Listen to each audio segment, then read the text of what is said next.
안녕하세요. 좀 늦은 박사과정 언니 윤혜진입니다. 요즘에 코로나19 때문에 학교에서 공부하시던 분들도 댁에서 공부를 많이 하시게 되잖아요. 그럴 때 가장 불편한 점이 아마 논문 검색에 대한 부분이다라고 생각을 해요. 학교에서는 다 무료로 이렇게 봤던 논문들이 집에서 볼 때는 이게 무료가 아닌 경우가 있는 거예요. 예를 들어서 제가 화면에 이렇게 띄웠는데 제가 리스에서 컴퓨팅 사고력이라는 걸로 해서 검색을 했어요. 어떤 논문들은 원문 보기를 이렇게 보시면 F하고 KCI라고 되어 있어요. 이거 F라는 건 무슨 의미냐면 free라는 뜻이거든요. 이거는 저희가 따로 비용을 지불하지 않아도 이렇게 이 원문에 접근할 수가 있어요.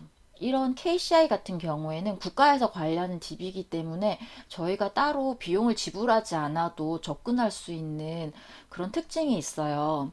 그런 거에 비해서 여기에 W라고 표시되어 있는 부분들은 비용을 지불해야 되는 그런 것들이거든요. 국가가 아닌 다른 어떤 기관이나 단체에서 DB를 관리하는 경우에요.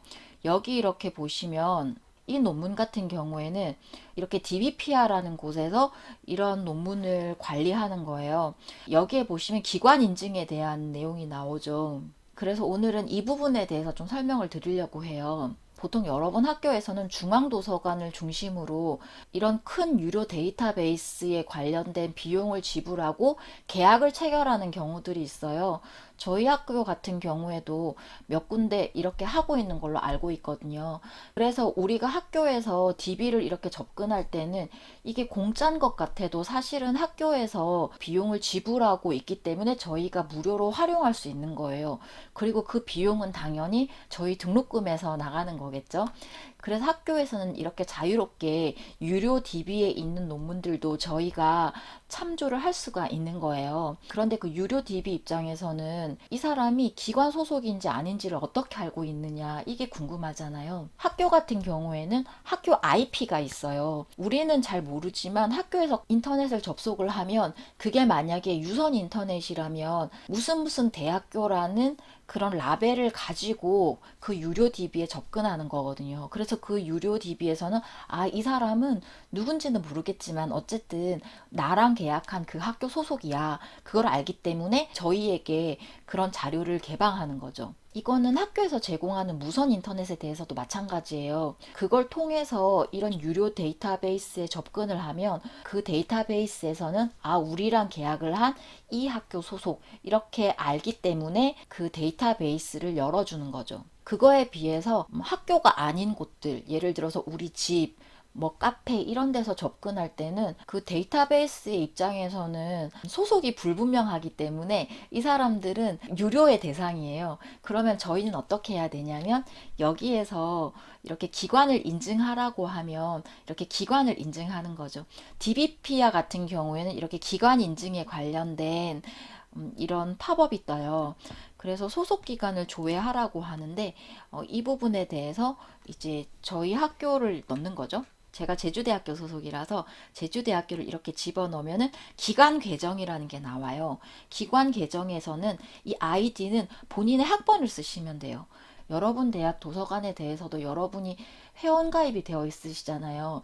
여러분의 학번이 아이디가 되는 거고 도서관 사이트에 대한 패스워드가 따로 있잖아요. 여기서는 그거를 의미하는 거예요. 기관 계정은 여러분의 학번을 쓰시면 되고요. 비밀번호 같은 경우에는 제가 저희 도서관 홈페이지에 들어갈 때 쓰는 그 패스워드를 쓰고 인증을 하는 거죠. 그러면 이 사이트에 대해서 인증이 되는데요. 그렇게 인증 절차를 거치면 이렇게 나와요. 어디 어디 대학교 소속으로 인증되셨습니다. 이렇게 나오거든요. 그 인증된 버전으로 제가 이 논문에 다시 접근을 해보겠습니다. 이렇게 원문 보기를 하면 아까의 그 팝업이 뜨질 않아요. 그리고 바로 이 논문에 접근할 수가 있어요. 그리고 논문 보기를 하시면 이렇게 해당 논문까지 보실 수 있어요. 그런데 학교마다 계약을 체결하고 있는 유료 데이터베이스 종류가 다를 수도 있거든요. 그래서 그런 부분들은 학교 도서관 홈페이지에 가보시면 확인하실 수도 있고 아니면 도서관에 전화해서 문의를 하실 수도 있어요. 여기에 KISS라고 되어 있는 이 W로 되어 있는 여기도 제가 한번 클릭을 해봤거든요. 이런 식으로 또 무료 다운로드를 위해서 기관, 대학 등에 대한 확인을 하도록 되어 있어요. 그래서 이런 부분들도 아까 제가 알려드렸던 DBPR에서 했던 그대로 이렇게 진행을 하시면 될 것 같아요. 오늘은 학교가 아닌 다른 장소에서 논문을 검색하시는 방법에 대해서 말씀을 드렸어요. 첫 번째는 KCI처럼 국가에서 관리하는 논문 DB 같은 경우에는 어디서든 무료로 논문을 이용하실 수 있어요. 그런 논문은 KCI 앞에 F라는 그 free라는 태그가 붙어 있어요. 때로는 유료 데이터베이스에서 관리하는 그런 논문들도 있거든요. 그런 경우에 여러분이 소속된 학교와 기관 구독이 되어 있는 경우에는 여러분이 학교 안에서든 학교 밖에서든 무료로 사용하실 수 있는데, 만약에 학교 밖에서 사용하실 경우에는 기관 인증이라는 그런 팝업 창이 뜰 거예요.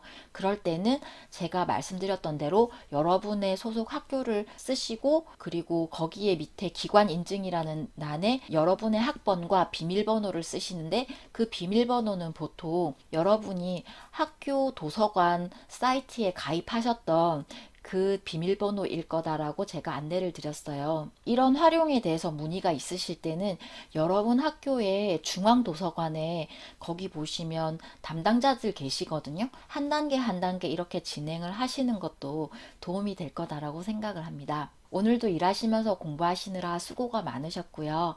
여러분의 대학원 생활을 응원합니다. 오늘도 제 말씀이 도움이 되었다면 좋아요와 구독 부탁드립니다. 오늘도 제 말씀 들어주셔서 고맙습니다.